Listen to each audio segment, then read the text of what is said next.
지금부터 원내대책회의를 시작하겠습니다. 지난 23일 강원도 인제 군부대에서 훈련을 받던 훈련병이 사망하는 사고가 있었습니다. 이 사건에 있어서 군기 훈련 규정과 절차를 어긴 정황이 있어 조사가 진행 중이라고 합니다. 사망한 훈련병에 깊은 애도를 표하며 군 당국과 경찰은 신속하게 조사하여 사유를 명확히 밝혀주기 바랍니다.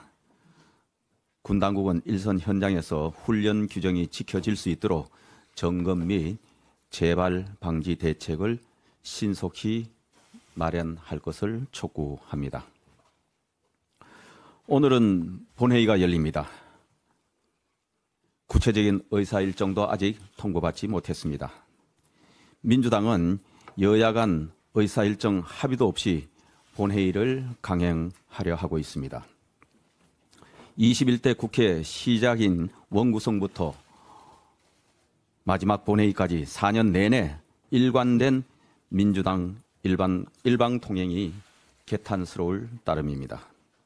민주당은 오늘 최상병 특검법뿐 아니라 충분한 법적 검토도 없고 충분한 사회적 논의도 없으며 상임위 합의도 없는 산무 법안들을 본회의에서 일방 처리하려고 하고 있습니다.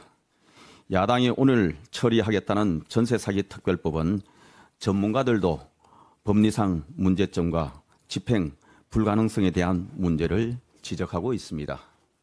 특히 선구제 후회수의 실효성 문제로 전세사기 피해자에 대한 신속한 구제도 어렵고 수조 원가량 막대한 국가재정을 투입하여 추후 회수가 곤란한 경우 그 손해는 고스란히 국민 부담으로 전가된다는 문제가 있습니다.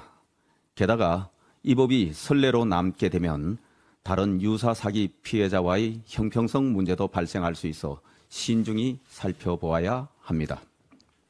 이미 여야는 작년에 전세 사기 피해를 입은 분들의 고통을 덜기 위해 작년 6월에 어렵게 합의하여 특검법을 제정하였습니다. 법 시행 후의 보완점을 검토하여 정부가 어제 피해자들의 빠른 보상과 조속한 시행이 가능한 대책도 발표하였습니다. 민주당이 정말 피해자분들에게 실질적인 도움을 주고자 한다면 민주당 법안을 강행 처리할 것이 아니라 국회와 정부가 머리를 맞대고 대안을 마련하는 것이 정도입니다. 민주유공자법도 마찬가지입니다. 다시 하겠습니다. 민주유공자법도 마찬가지입니다. 민주화 운동에 따른 피해 보상의 대상을 결정하는 것과 국민이 존경해야 할 영웅으로서 유공자를 결정하는 것은 다른 차원의 문제입니다. 이미 민주화 보상법에 따라 보상을 받은 민주화 운동 관련자를 별도의 법 제정을 통해 유공자로 예우할 것인지에 대한 국민적 공감대 형성이 우선입니다.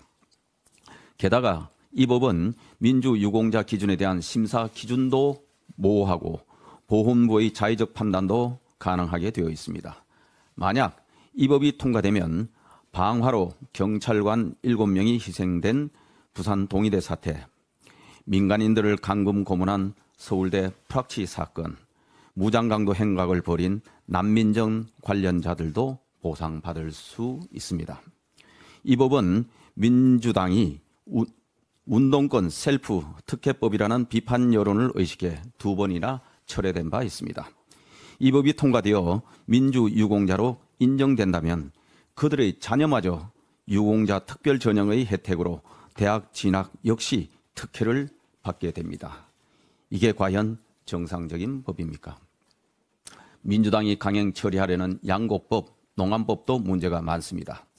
양곡관리법은 수급관리를 전제로 하지 않아 영농 편의성이 높은 품목으로 생산 쏠림, 공급 과잉, 가격 하락의 악순환을 초래할 우려가 높습니다. 또한 쌀 의무 매입제와 가격 안정제를 동시에 시행한다면 시장의 판로 및 가격 안정성에 대한 왜곡된 신호를 주게 되어 쌀 공급 과잉과 가격 하락도 심각한 문제로 제기되고 있습니다. 그리고 양곡법과 농안법은 최소 3조 원 이상의 재정이 소요될 전망입니다. 이처럼 막대한 혈세를 부담시키는 법안을 정부와 논의도 없이 여야 간 합의도 없이 처리하는 게 과연 정상입니까? 농업정책은 농촌과 농민의 경쟁력을 높여 부농, 부촌으로 만드는 방향으로 설계되고 추진되어야 합니다. 국민의 혈세는 영세농, 청년농, 미래농업을 위해 중점적으로 지원되어야 합니다. 오늘 본회의에서 민주당이 강행 처리하려는 법안들은 모두 법적 검토, 사회적 논의, 국민적 공감대도 형성되지 않아 여야 합의에 실패한 법안들입니다. 이런 졸속 입법을 국민의힘은 찬성할 수 없습니다. 야당이 이렇게 무리하게 법안들을 강행 처리하는 이유가 무엇입니까? 법안 통과를 강행하고 대통령 거부권 행사를 유도해서 또다시 탄핵을 외치려는 민주당의 전략 아니겠습니까? 어떻게든 국정 운영을 발목 잡고 여야 간 정쟁으로 민주당의 선명성만 부각시키려는 민주당의 행태는 정상적인 야당의 모습이 아닙니다. 21대 국회가 끝난다고 국회가 없어지는 것이 아닙니다. 곧바로 22대 국회가 시작됩니다. 21대 국회에서 마무리하지 못하고 남긴 과제들은 22대 국회가 이어서 해결하는 것이 순리입니다. 김진표 국회의장님께 호소합니다. 여야 합의 정신을 지켜주십시오.